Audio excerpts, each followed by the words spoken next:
In ancient times, India produced some of the most sublime art of the world. The tradition of the art of India was deeply connected with the philosophy of this land. The classic art of India presented a sense of the great harmony of the world. These paintings brought to us a great sense of the peace of the spirit. Across the walls of Ajanta were painted bodhisattvas, the seekers of truth. They were set amidst a world full of the beauty of overflowing nature, and yet they looked within. It was this life of the inner self which pervaded the art of ancient India. In 1498, Vasco da Gama from Portugal discovered the sea route to India and reached the shores of Calicut. His arrival ushered in an era of significant changes in every walk of life in India. The Dutch, the French and the English followed the Portuguese in quick succession to set up trading centres in India. By the 18th century, the British East India Company had outmaneuvered the Dutch and the French from most parts of India. The company, as it came to be known, then expanded beyond trading activities into the area of political control.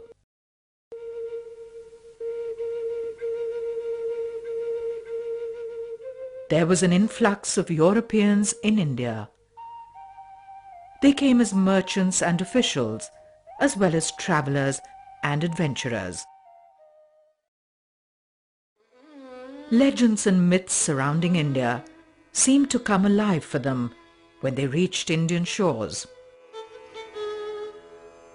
Maria Graham, one such European, was struck by the grandeur of the port city of Calcutta. She wrote, "The river was covered with boats of every shape. Villas adorned the banks. The scene became enchanting. And we felt that we were approaching a great capital." The Europeans saw scenes of unimaginable variety and colour. India was seen as a place of great mystery and exotic appeal.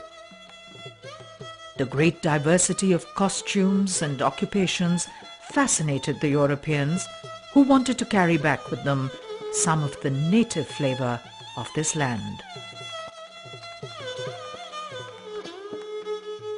The Europeans wanted to have a record of their stay in India. They wished to capture all the variety around them through paintings and drawings. They wanted souvenirs to take back home and to send to their relatives and friends. As Lady Nugent said, "I intend to get drawings of everything. I mean to begin a collection of curiosities of all sorts."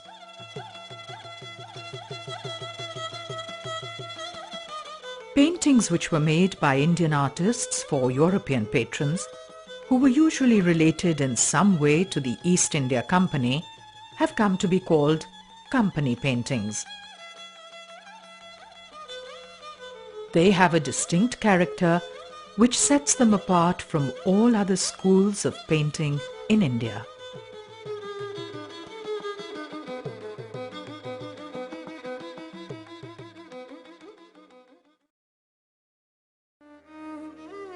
The Europeans found the world and culture around them in India to be entirely different from what they were used to. They wished to record the many colourful details of this exotic world. They made albums which depict couples belonging to different occupations. There are also paintings of men and women dressed in the costumes of different castes. All these are painted with a keen sense of realism of the observed sort.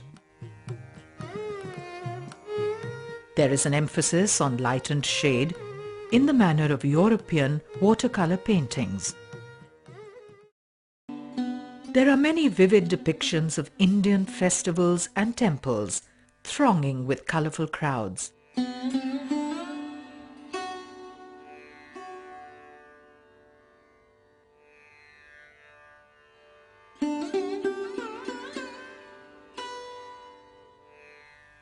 The new patrons commissioned the making of many drawings and paintings of the monuments that they saw around them. Mount Stuart Elphinstone writes, "The mosques, the minarets, tombs and gardens of so many Mohammedan cities, the marble courts of the palace of the Mughals, peoples with the recollection of former times, and surrounded with the remains of fallen greatness, could not but affect the imagination."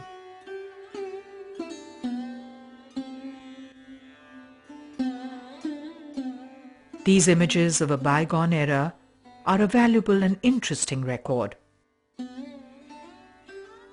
Often they provide details of architecture that may have been lost with the passage of time.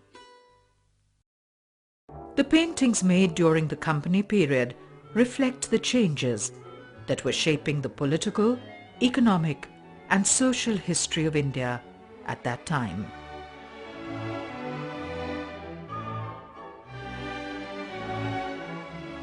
The local courts were losing their economic and political independence to the foreign rulers.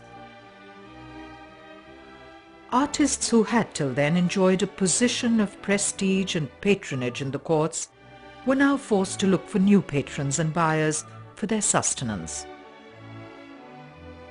There are instances where artists carried their paintings like common wares in baskets upon their heads and sold them at railway stations and marketplaces.